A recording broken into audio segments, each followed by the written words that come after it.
Hello friends, welcome back to our channel. இது நான் உங்கள் விக்ரம். நாளை சொல்லாம தான் லாரி டிரைவர் சம்மந்தப்பட்ட ஸ்டோரிஸ் தான் இப்போ கண்டினியூஸாக பார்த்துட்டு இருக்கோம். ஸோ அதில் இது 3வது வீடியோ. ஸோ ஆல்ரெடி 2 வீடியோ பார்த்துருப்பீங்கன்னு நினைக்கிறேன். ஸோ பார்க்காதவங்க மறுபடியும் அதை போய் பாருங்கள். அதே மாதிரி நம்ம ஃபிட்னஸ் கண்டென்ட்லாம் இன்னொரு சேனலில் போட்டிருக்கோம். அதோட லிங்க் டிஸ்கிரிப்ஷனில் கொடுத்துருக்கேன். அதுவும் போய் சப்போர்ட் பண்ணுங்கள். அது ரொம்ப உங்களுக்கு யூஸ்ஃபுல்லாகவும் இருக்கும்னு நினைக்கிறேன். அட் த சேம் டைம் நிறைய பேர் எப்படி ஸ்டோரி ஷேர் பண்ணுறதுன்னு கேட்குறீங்க. நீங்கள் டிஸ்கிரிப்ஷனில் இருக்க லிங்க்கில் போய் பாருங்கள். அதில் போய் நீங்கள் அனுப்பலாம். அப்படி இல்லை நீங்கள் இன்ஸ்டாகிராம் அனுப்பணும்னு நினச்சா கூட கீழே டிஸ்கிரிப்ஷனில் லிங்க் கொடுத்துருக்கேன். அதில் போயிட்டு நீங்கள் வாய்ஸ் நோட்டாவோ இல்லை டைப் பண்ணி கூட நீங்கள் அனுப்பலாம். ஓவராக பேசாமல் நீங்கள் வீடியோக்குள்ளே போயிடலாங்களா? ஜஸ்ட் ஒரு நாளைக்கு ஒரு பூமர் வாங்குற காசில் உங்களால் வெயிட் லாஸ் பண்ண முடியும்னு சொன்னால் கேட்கறதுக்கே ஷாக்கிங்காக இருக்குல்ல. நான் விக்ரம், ஒரு இன்டர்நேஷனல் சர்டிஃபைட் ஃபிட்னஸ் ட்ரைனர். அது மட்டும் கிடையாதுங்க, ஒரு நியூட்ரிஷன் எக்ஸ்பர்ட் கூட. சப்போஸ் யாருக்கானதுன்னு பார்த்தீங்கன்னா ஆல்ரெடி நீங்கள் வெயிட் லாஸ் பண்ண ட்ரை பண்ணியிருப்பீங்க, பட் ஆனால் ரிசல்ட் இருந்திருக்காது. சில பேர் வெயிட் லாஸ் பண்ணணும், பட் எப்படி பண்ணுறதுன்னு தெரியாமல் ஒரு கன்ஃபியூஷன் இருப்பீங்களே, உங்களுக்கான கோர்ஸ் தான் இது. ஸோ இந்த கோர்ஸை நீங்கள் என்ரோல் பண்ணணும்னு நினச்சின்னா கீழே டிஸ்கிரிப்ஷனில் லிங்க் கொடுத்துருக்கேன். அதில் போய் என்ரோல் பண்ணிக்கோங்க. அது மட்டும் கிடையாது, இந்த கோர்ஸ் முடிச்சதுக்கு அப்புறம் உங்களுக்கு கேலரி ட்ராக்கிங், அதுக்கப்புறம் பார்த்தீங்கன்னா மீல் ட்ராக்கிங், அப்புறம் சாம்பிள் டயட் பிளான்ஸ், இந்த மாதிரி நிறைய டூல்ஸ் உங்களுக்கு அவைலபிளாக இருக்கும். ஸோ இந்த டூல்ஸ் எல்லாம் நீங்கள் யூஸ் பண்ணி உங்களால் ஈஸியாக weight loss or fat loss பண்ண முடியும். இதுல ஒரு அடிஷனல் போனஸ் என்னன்னு பார்த்தீங்கன்னா, எவ்ரி மந்த் இல்லை ஒரு மாடியூலும் ஆட் பண்ண போறோம். ஸோ இந்த மாடியூல் எதை பத்தினது இருக்க போகுதுன்னு பார்த்தீங்கன்னா, பயோஹேக் பத்தி இருக்க போகுது. இந்த பயோஹேக்ன்றது என்னன்னா, நீங்க வெயிட் லாஸ் பண்றீங்களா, அட் சேம் டைம் உங்க ஏஜையும் ரிவர்ஸ் பண்ண முடியும். விச் மீன்ஸ் உங்க மெட்டபாலிக் ஏஜை ரிவர்ஸ் பண்ண முடியும். அதை பத்தின கோர்ஸும் பார்த்தீங்கன்னா ஃபர்தர் ஆட் பண்ண போறோம். இது எல்லாமே ஜஸ்ட் நீங்க பே பண்ற இந்த காஸ்ட்ல தான் அடங்கும் போது ஃபர்தர் இந்த சார்ஜஸும் வாங்க போறதும் கிடையாது. ஸோ வேணும்னு நினைக்கிறவங்க கீழே டிஸ்கிரிப்ஷன் லிங்க் இருக்குது, இப்போ யூஸ் பண்ணிக்கங்க. இன்கேஸ் உங்க ஃப்ரெண்ட்ஸ் யாராவது ஸ்ட்ரகிள் ஆகுறாங்கன்னா அவங்களுக்கு லிங்கை ஷேர் பண்ணுங்க. இப்போ நம்ம சேனலுக்கு ஃபர்ஸ்ட் டைம் வரீங்க, சப்ஸ்கிரைப் பண்ணாமல் பார்த்துருந்தீங்கன்னா மறக்காம சப்ஸ்கிரைப் பண்ணுங்க. பக்கத்தில் பெல் ஐக்கான் இருக்கும், அதை கிளிக் பண்ணி ஆல்ல போட்டிங்கன்னா நான் வீடியோ போஸ்ட் பண்ண உடனே உங்களுக்கு நோட்டிஃபிகேஷன் வந்துடும். ஸோ உங்கள் ஃப்ரெண்ட்ஸுக்கும் அந்த வீடியோ ஷேர் பண்ணுச்சுன்னா மறக்காம ஷேர் பண்ணிடுங்க. லைக் பண்ணுங்க. உங்களுக்கு எதாவது கருத்து தெரிஞ்சுன்னா மறக்காம கமெண்ட் செக்ஷனில் போஸ்ட்டும் பண்ணுங்க.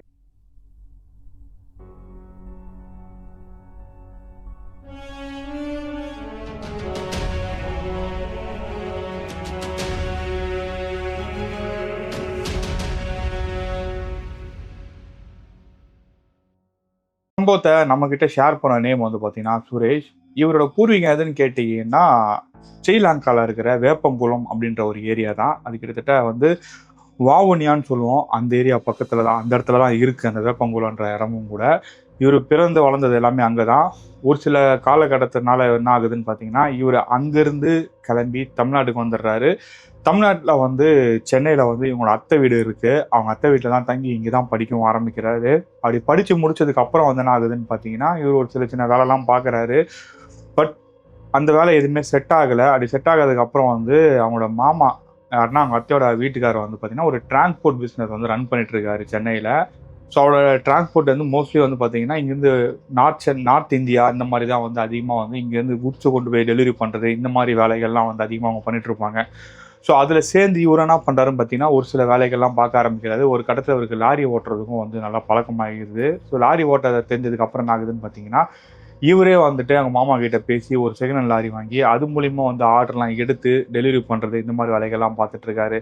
இவர் ஊருக்கு போகிறதே கிட்டத்தட்ட ஒரு 2 வருஷம் 3 வருஷம் ஒரு தான் ஊருக்கு போகிறது, இந்த மாதிரி எல்லாம் பண்ணிட்டு இருந்திருக்காரு. ஏன்னா இவங்க அம்மா அங்கே தான் இருந்துட்டு இருக்காங்க. ஏன்னா இவங்களுக்கு சின்னதாக ஒரு தோட்டம் இருக்குது.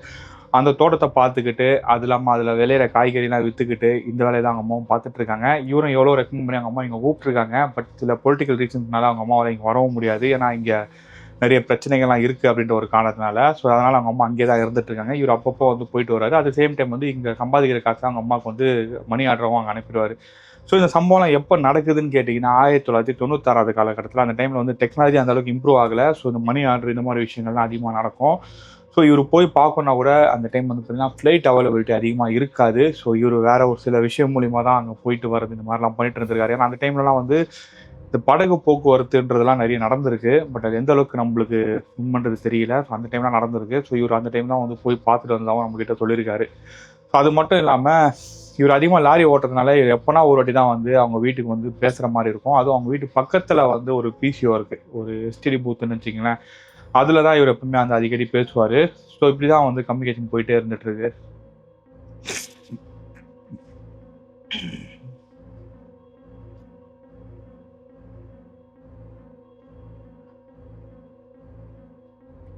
ஒரு நாள் எதிர்பாராத விதமாக அவங்க அம்மா இறந்து போயிடுறாங்க. ஏன்னா கொஞ்ச நாள் அவங்க அம்மாவுக்கு கொஞ்சம் உடம்பு முடியாமல் இருந்திருக்கு. அவங்க ஆஸ்மா பிரச்சனை இருந்ததுனால அதிகமாக அவங்களால வேலை செய்ய முடியாது. ஸோ அப்படி மீறி அவங்க வேலை செஞ்சாங்கன்னா கொஞ்சம் ரொம்ப டயர்டாயிருவாங்க. அப்படி ஒரு நாள் வந்து ரொம்ப வேலை செய்யும்போது ரொம்ப டயர்ட் என்ன ஆயிருக்குன்னு பார்த்தீங்கன்னா, அவங்க தோட்டத்திலே படுத்திருக்காங்க. அப்படி படுத்தவங்க வந்து அங்கேயே ஹார்ட் அட்டாக்ல இறந்து போயிருக்காங்க. அக்கம் பக்கத்துல இருக்கிறவங்க எல்லாருமே வந்து பார்த்தீங்கன்னா பார்த்துருக்காங்க. பார்த்து இந்த மாதிரி சிச்சுவேஷன் இருந்தோனே என்ன செய்றாங்கன்னு பார்த்தீங்கன்னா, இமிடியேட்டா ஒரு பையன் இங்கே கிடையாது, சென்னையில தானே இருக்காரு. அவர்கிட்ட பேசுவோம்னு சொல்லிட்டு, இவங்க அக்கா இருக்காங்கல்ல, அவங்க அக்கா வீட்டு பக்கத்துல வந்து ஒரு எஸ்டிடி பூத் இருக்கு. அந்த நம்பர் தான் இவங்களுக்கும் குடுத்துருக்காங்க. ஸோ அங்க கால் பண்ணி இவங்க பேசுறாங்க. பேசுனதுக்கு அப்புறம் என்ன ஆகுதுன்னு பார்த்தீங்கன்னா, அவங்க என்ன பண்றாங்கன்னா, இமிடியேட்டா வந்து அவங்க டிரான்ஸ்போர்ட் கம்பெனி இருக்குல்ல, அவங்க மாமா நடத்துறாருல, அந்த நம்பருக்கு வந்து கால் பண்ணி அவங்க மாமா கிட்ட வந்து அவங்க ஐ மீன் சுதாகரனோட சுரேந்திரோட அவங்க மாமா கிட்ட வந்து ஃபோன் பண்ணி சொல்றாங்க. இந்த மாதிரி அவன் எங்க போயிருக்கான்னு எதனா தெரியுமா? இந்த மாதிரி அம்மா இறந்துட்டாங்கன்னு சொல்றாங்க. இனிமேட்டு நம்ம போய் ஆகணும் அப்படின்னு சொல்லி சொல்றாங்க. ஸோ அதுக்கப்புறம் என்ன ஆகுதுன்னு பார்த்தீங்கன்னா, அவரும் வந்து ட்ரேஸ் பண்றாரு. இவர் எங்கனா இருக்காரா? இவர எப்படியா புடிக்க முடியுமா? அப்படின்னு சொல்லி பார்க்குறாங்க. பட் இவர வந்து ட்ரேஸ் பண்ணவே முடியல. ஏன்னா அந்த டைம் இவர் வந்து கிட்டத்தட்ட மங்களூர் கிட்ட இருந்துட்டு இருக்காரு. ஸோ மங்களூர்லாம் டெலிவரி போயிட்டு அங்கேருந்து ரிட்டர்ன் வந்துட்டு இருக்கும்போது, இங்கே வந்து பார்த்தீங்கன்னா, இறுதி மரியாதை எல்லாருமே செஞ்சு முடிச்சுடுறாங்க. ஏன்னா அவங்க அக்காவும் அம்மா இங்கேருந்து கிளம்பி அங்கே போயிடுறாங்க. இவர் மறுபடியும் லாரியை கொண்டு வந்து இங்கே ட்ராப் பண்ணும்போது தான் இவருக்கு அந்த விஷயமும் தெரிய வருது. இது தெரிய வந்ததுக்கப்புறம் இவர் என்ன ஆகுறாருன்னு பார்த்தீங்கன்னா, பதறி அடிச்சுட்டு அங்கேருந்து கிளம்பி மறுபடியும் ஊருக்கும் போறாரு. கிட்டத்தட்ட 1 வாரம் கேப் ஆயிருது இந்த டைம்ல. ஸோ அப்படி போகும்போது என்ன ஆகுதுன்னு பார்த்தீங்கன்னா, அவங்க வழக்கப்படி வந்து புதைக்கிறது தான். ஸோ சுடுகாட்டுக்கு போறாரு. சுடுகாட்டுக்கு போனோனே அங்கே வெட்டியான் வந்து பார்த்தீங்கன்னா, பாண்டியன் ஒருத்தர் இருக்காரு. ஸோ அந்த வெட்டியான் வந்து எந்த இடத்துல புதைச்சாங்கன்னு சொல்லி கேட்குறாங்க. இந்த இடத்துல தான் புதைச்சேன் அப்படின்னு சொன்னோனே, அந்த இடத்த பார்த்து ஒரு கதறி அழுகுறாரு. சொல்லப்போனா அவர் அங்கேயே வந்து படுத்து வந்து அம்மா கூட வந்து ரொம்ப நாள் இருக்க முடியல. நான் இங்கேயே படுத்துக்கிறேன் அப்படின்ற மாரி சொல்ல ஆரம்பிக்கிறாரு. அப்ப அந்த பாண்டியன் என்ன சொல்றாருன்னு பார்த்தீங்கன்னா, "ஐயா இதெல்லாம் நீங்க பண்ணக்கூடாது. இது வந்து சிவன் வாசம் செய்ற இடம். இந்த டைம்ல ஒரு குறிப்பிட்ட நேரத்துக்கு மேல நாங்களே இருக்க மாட்டோம். ஒழுங்கா இங்கேருந்து கிளம்பி போயிருங்க. இதுதான் உங்க அம்மாக்கு நீங்க செய்ற நல்ல மரியாதையா இருக்கும்." அப்படின்னு சொல்லிட்டு சொல்றாரு. அப்படி சொன்னதுக்கு அப்புறம் என்ன ஆகுதுன்னு பார்த்தீங்கன்னா, அவர் கையில ஒரு கவர் இருக்கு. அந்த கவருக்குள்ள வந்து பார்த்தீங்கன்னா, ஒரு மஞ்சள் கலர்ல ஒரு புடவையும் இருக்கு. அந்த புடவைய எடுத்து என்ன செய்றாருன்னு பார்த்தீங்கன்னா, அந்த சமாதி அந்த புதைச்ச இடத்து மேலயே வந்து போத்தி விட்டுட்டு, அங்கேருந்து கிளம்பியும் போயிடுறாரு. ஸோ இத பார்க்குற பாண்டியன் என்ன பண்றாருன்னு பார்த்தீங்கன்னா, அந்த புடவைய எடுக்குறாரு. புடவ வந்து நல்லா வந்து காஸ்ட்லியான புடவையா இருக்கேன்னு சொல்லிட்டு மடிச்சு வச்சுக்கிறாரு. ஸோ இதெல்லாம் வந்து ரெகுலரா நடக்கிறது தான். இந்த சுடுகாட்டுக்கு நீங்க போயிட்டு அங்க வந்து அவங்களுக்கு புடிச்ச பொருள் எது வச்சாலுமே சரி, அது வந்து கொஞ்ச நேரம் கழிச்சு வெட்டியானா எடுத்துப்பாங்க. இது நெறைய பேர் கேள்விப்பட்டிருப்பீங்க. இந்த வாய்க்கரிசி போடுங்கன்னு சொல்றதெல்லாம் வந்து இந்த வாய்க்கு அரிசி போடுங்கன்னு சொல்றது எல்லாமே வந்து இந்த கான்செப்ட் தான். அப்போ காசு போடுற அந்த காசு எல்லாமே அவங்க தான் எடுத்துப்பாங்க. ஸோ அப்படி எடுத்துக்கிற காசு அது எல்லாமே அந்த பொருட்கள் எல்லாமே வந்து அவங்க வீட்டுக்கு தான் கொண்டு குடுப்பாங்க. ஸோ அவரோட வீடு எங்க இருக்குன்னு பார்த்தீங்கன்னா, சுடுகாட்டுலேருந்து சில மீட்டர் தூரத்துல ஒரு வீடும் இருந்துட்டு இருக்கு. ஸோ அங்க கொண்டு போய் அவங்க ஒய்ஃப் கிட்ட இந்த புடவையெல்லாம் காட்டுறாரு. பார்த்தோனே இந்த புடவை ரொம்ப நல்லா இருக்கு. எனக்கு ரொம்ப புடிச்சிருக்கு. நான் எடுத்துக்கிறேன்னு சொன்னோனே, ஒண்ணும் பிரச்சனை இல்ல. நீயே எடுத்துக்கோன்றாரு. இது அவங்களுக்கு பழக்கமான ஒரு விஷயம் தான். ஏன்னா இங்க கிடைக்கிற பொருள்லாம் அவங்க அத வச்சு தான் அவங்க வந்து இருக்க முடியும். ஸோ அவங்க ஒய்ஃப் நல்லா இருக்குன்னு சொல்லி எடுத்துக்கிறாங்க. ஸோ மறுநாள் காலைல வந்து இவரு இந்த வெட்டியான் வேல மட்டும் தான் பார்ப்பாரா, அது மட்டும் கிடையாது.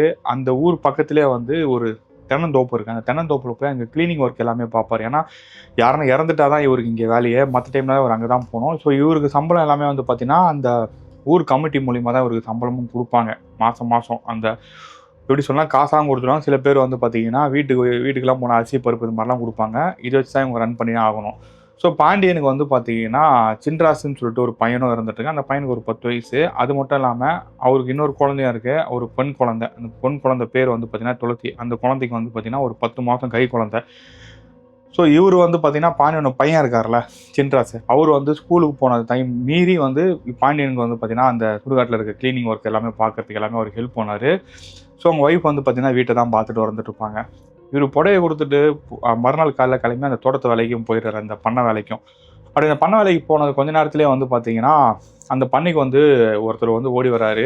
ஓடி வந்துட்டு பாண்டியன பார்த்து, "யோவ் பாண்டியா, உன் பொண்டாட்டி எங்கேயா போனா? உன் குழந்தை வீட்ல ரொம்ப நேரமா அழுதுகிட்டே இருக்கு.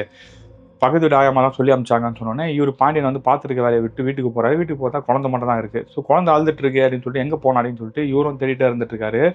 அப்படி தேடிட்டே இருக்கும்போது இவருக்கு ஆல்ரெடி ஒருத்தர் வந்து தகவல் சொன்னார்ல. அப்படி தகவல் சொன்னவர் வந்து சைக்கிள்லாம் சொல்லியிருப்பாரு. இவரு பார்த்துட்டு போனா இதெல்லாம் சொல்லி எதிர்க்க போகும்போது, அவர் எதிர்க்க வேகமா வருவாரு. "யோவ்! உன் பொண்டாட்டி நீ சுடுகாடு பக்கம் போயிட்டு இருக்கா?" அப்படின்னோனே, சுடுகாடு இவங்க வீட்லேருந்து பார்த்தாலே வந்து சுடுகாடு கிளீனா தெரியும். அவ்வளோ தூரத்துல தான் சுடுகாடும் இருந்துட்டு இருக்கு. இவரு பார்க்குறாரு. பார்த்தா அவங்க பொண்டாட்டி வந்து அந்த புடவைய கட்டிட்டு போயிட்டு இருக்காங்க. இவரு வேகமா என்ன செய்றாருன்னு பார்த்தீங்கன்னா, இவரு இருக்கிற சைக்கிள எடுத்துட்டு வேகமா போறாரு. வேகமா பொண்டாட்டிய மறைச்சிட்டு, "எங்கடி போயிட்டு இருக்க? புள்ளைய கூட பார்க்காம" அப்படின்னு சொல்லிட்டு அவங்க பொண்டாட்டிய வந்து பார்த்தீங்கன்னா, போட்டு 2 அப்ப அப்புறாரு. அப்ப அப்புனோனே, "எனக்கு தெரியலைங்க. இந்த புடவைய கட்டணும்னு எனக்கு இங்க வரணும்னு தோணுச்சு. உங்ககிட்ட காட்டணும்னு தோணுச்சு. அதனால தான் வந்தேன். பகல் டைம்ல நான் இங்கேயா இருப்பேன்? நான் தோட்டத்துல தானே இருப்பேன். அது கூட உனக்கு தெரியாதான்னோனே, "இல்ல எனக்கு ஞாபகம் இல்லன்னோனே." "என்ன உனக்கு ஞாபகம் இல்ல? புள்ளைய கூட பார்க்காமன்னு" சொல்லிட்டு மறுபடியும் 2 போட போட்டு வீட்டுக்கு அனுப்புறாரு. ஸோ வீட்டுக்கு அனுப்புனதுக்கு அப்புறம் வந்து அன்னைக்கு பிரச்சனை எதுவுமே இல்ல. நல்லா தான் போயிட்டு இருக்கு. மறுநாள் வந்து பார்த்தீங்கன்னா, இதே மாரி தான் வந்து என்ன ஆகுது, இதே மாதிரி புடவை கட்டிட்டு மறுநாள் வந்து காலைல கிளம்பி இவங்க இங்கே வெளியில் போகிறாங்க.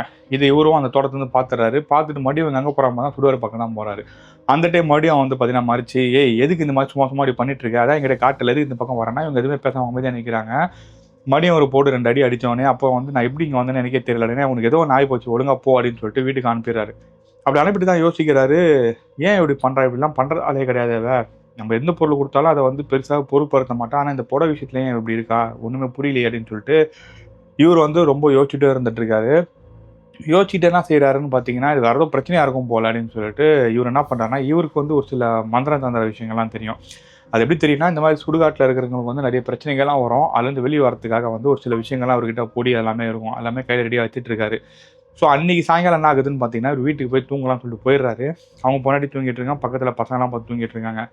கொஞ்ச நேரத்தில் ஏதோ வந்து உருமுறை மாதிரி ஒரு சத்தம் கேட்குது. என்னடா சத்தம் கேட்குதுன்னு பார்த்தா, அந்த புடவைய வந்து கையில் எடுத்து வச்சுக்கிட்டு, இது என்னோடது, இது என்னோடது, இதை நான் யார்கிட்டையும் கொடுக்க மாட்டேன், யாரையும் வந்து எடுத்துக்க விட மாட்டேன் அப்படின்னு சொல்லிட்டு அந்த ரூம்குள்ளே வந்து யாரோ சொல்கிற மாதிரி சத்தம் கேட்குது. இவர் அந்த இருட்டு வெளிச்சத்தில் வந்து வீட்டில் வந்து சின்னதாக சிம்னி விளக்கு இருக்குது, அது எரிஞ்சிட்டு இருக்கு. அந்த வெளிச்சத்தில் பார்க்குறாரு. பார்த்தா அந்த வெளிச்சத்தில் தத்ரூபமாக ஒரு உருவம் தெரியுது. அந்த உருவம் கிட்டத்தட்ட ஒரு பொண்டாட்டி மாதிரி தான் இருக்குது. ஆனால் ஒரு பொண்டாட்டி வந்து இவர் பக்கத்தில் தான் படுத்துட்டு இருக்காங்க. திரும்பியும் பார்க்குறாரு. பார்த்தா இவங்க தான் படுத்துட்டு இருக்காங்க. இங்கே படுத்துட்டு இருக்கிறத பார்த்தோன்னே திரும்பி அந்த பக்கம் பார்க்குறாரு. பார்த்தா அந்த உருவம் அங்கேருந்து காற்றுலேயே மறைஞ்சு போயிடுது. அப்போ தான் அவருக்கு புரியுது, இது வேறு ஏதோ ஒரு விஷயம். இந்த விஷயத்தில் நம்ம வசமாக மாட்டிக்கிட்டோம். இல்லை நம்ம குடும்பத்தை எப்படியா காப்பாற்றி ஆகணும்னு சொல்லிட்டு இவரும் யோசிச்சுட்டு இருக்காரு.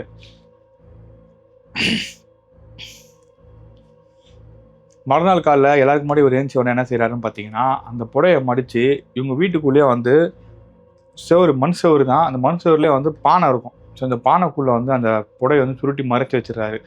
மறைச்சி வச்சுட்டு இவர் என்ன பண்ணான்னா வேலைக்கும் போயிடுறாரு. அன்றைக்கி என்ன ஆகுதுன்னு பார்த்தீங்கன்னா, அதே மாதிரி வந்து பக்கத்து வீட்டில் இருக்கிறவங்க வந்து சொல்லி அனுப்புறாங்க, குழந்தை அழுகுது, வீட்டில் ஆள் இல்லைன்னு சொல்லிட்டு. அப்போ இவர் மறுபடியும் என்ன பண்ணுறாருன்னு பார்த்தீங்கன்னா, வீட்டுக்கு வந்து பார்க்குறாரு. வீட்டுக்கு வந்து பார்த்தா அதே மாதிரி குழந்தை அழுதுட்டுருக்கு. குழந்தைய கூட்டி பக்கத்து வீட்டில் கொடுத்து, நீங்கள் கொஞ்சம் பார்த்துக்கங்க, நான் வந்துடுறேன்னு சொல்லிட்டு விறுவிறுன்னு வேகமாக வராரு. இந்த டைம் கரெக்டாக சுடுகாடு தான் வந்துடுறாரு. சுடுகாடு வந்து நேராக பார்த்தா அவங்க பொண்டாட்டி வந்து சுடுகாடுக்குள்ளே போகிறதையும் பார்க்குறாரு. அப்படி நேராக உள்ளே போய் என்ன பண்ணுறாருன்னு பார்த்தீங்கன்னா, உனக்கு என்னதான் பிரச்சனை, எதுக்கு இந்த மாதிரிலாம் பண்ணிட்டு இருக்கோன்னே அவங்க எதுவுமே பேசாமல் அமைதியாக தான் நின்றுட்டுருக்காங்க. சரின்னு சொல்லிட்டு என்ன பண்ணுறாரு, சரி அவங்க என்னதான் பண்ணுறாங்க பார்ப்போம்னு சொல்லிட்டு வழி விடுறாரு. அவங்க நேராக சமாதி மாடி போயிட்டு அவங்க உட்காந்து சமாதியை வெறிச்சியும் பார்த்துட்டு இருக்காங்க. அப்பயே அவருக்கு புரிஞ்சிருது, இங்கே வந்து வேறு ஏதோ பிரச்சனை இருக்குன்னு சொல்லிட்டு. நேராக போய் அவங்க என்ன கேட்குறாங்க, நீ யார், எதுக்கு இங்கே வந்திருக்க, உங்களுக்கு என்ன வேணும், ஒழுங்காக சொன்னீங்கன்னா அதுக்கேற்ற விஷயத்தை நான் செஞ்சு கொடுப்பேன் அப்படின்னு சொன்னோன்னே, அப்போ தான் அவங்க ஒய்ஃப் வந்து இவரை பார்க்குறாங்க. பார்த்துட்டு வேற ஒரு குரலில் பேசுகிறாங்க. எப்பா என்ன தப்பாக நினச்சிக்காத, என் புள்ள எனக்கு ஆசையாக வாங்கி கொடுத்த புடவை இது, அந்த புடவையை கட்டி பார்க்கணுன்னு ஆசைப்பட்டேன், ஆனால் அதுக்குள்ளே நான் இறந்து போயிட்டேன், இதை நான் கொஞ்ச நாள் கட்டிக்கிறேன்பா. அது இல்லாமல் என் பிள்ளைகிட்ட ஒரு சில விஷயங்கள்லாம் சொல்லணும், எப்படியா என் பிள்ளைகிட்ட என்னை கூட்டிகிட்டு போ, எனக்கு நான் இங்கேருந்து போக முடியல, எனக்கு வழியும் தெரியல அப்படின்னு சொல்லிட்டு அவங்க அழுவ ஆரம்பிக்கிறாங்க.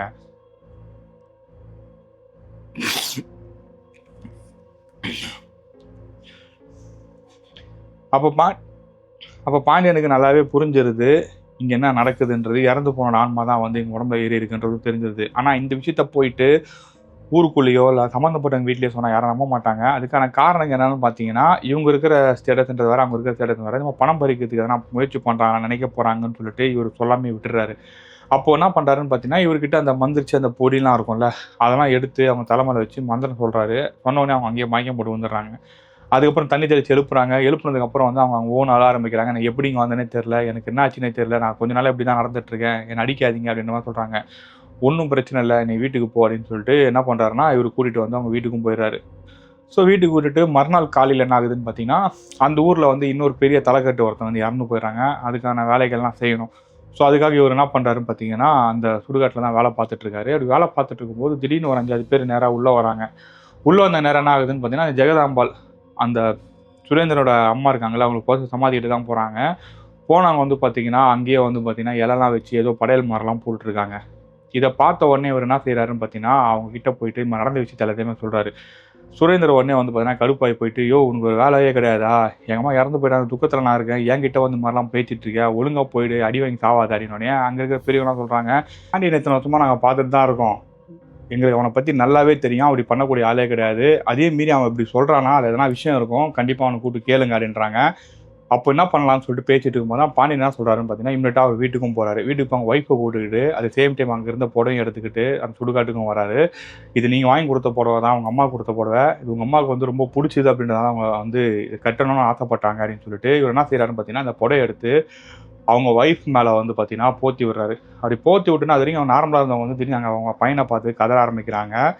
மீன்ஸ் பாண்டியனோட ஒய்ஃப் வந்து சுரேந்தரை பார்த்து கதற அழுவ ஆரம்பிக்கிறாங்க. அப்படி அழுவ ஆரம்பிச்சோடனே அவங்க பையன் வந்து கையெடு மேலே வந்து எதுக்கு இப்படி நடிக்கிற, என்ன காசு பறிக்க பார்க்குறீங்களா அப்படின்னு சொன்ன உடனே தான் அவங்க அம்மா வந்து ஒரு விஷயம் சொல்கிறாங்க.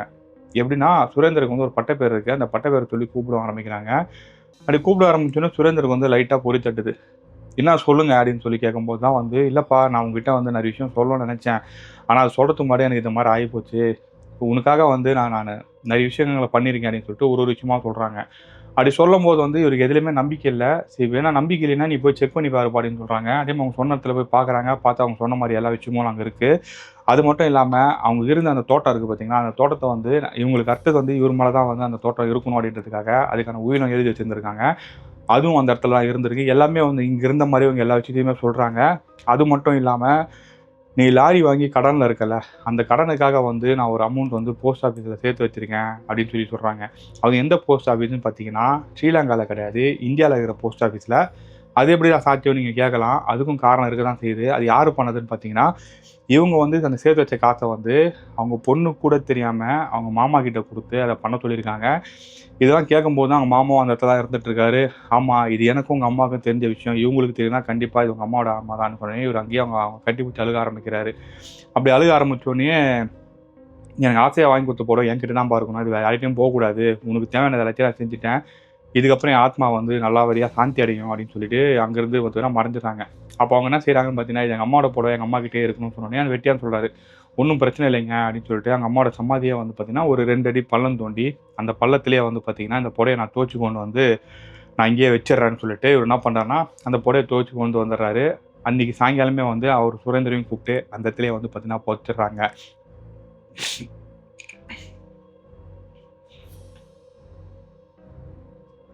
அதுக்கப்புறம் எல்லாருக்கும் தெரிஞ்ச மாதிரி நிறைய விஷயங்கள்லாம் நடந்துச்சு அந்த கண்ட்ரியில். அப்படி நடக்கும்போது இவர் அந்த இடத்தெல்லாம் வந்து அந்த நடக்கிறதுக்கு முன்னாடி அந்த இடத்தெல்லாம் விற்றுட்டு இவர் சென்னையிலே வந்து செட்டிலும் ஆயிடுறாரு.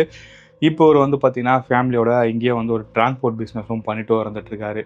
நான் கேட்டேன் டிரான்ஸ்போர்ட் பிஸ்னஸ் நேம் வந்து சொல்லலாமான்னு சொல்லி கேட்டேன். இல்லைங்க வேணாங்க அதெல்லாம் ஒன்றும் சொல்ல வேண்டாம், ஏன்னா ஆல்ரெடி வந்து நிறைய பிரச்சனைகள்லாம் போயிட்டுருக்கு, அப்படி இருக்கும்போது நீங்கள் இதெல்லாம் சொன்னீங்கன்னா பிரச்சனை வரும் அப்படின்றாங்க.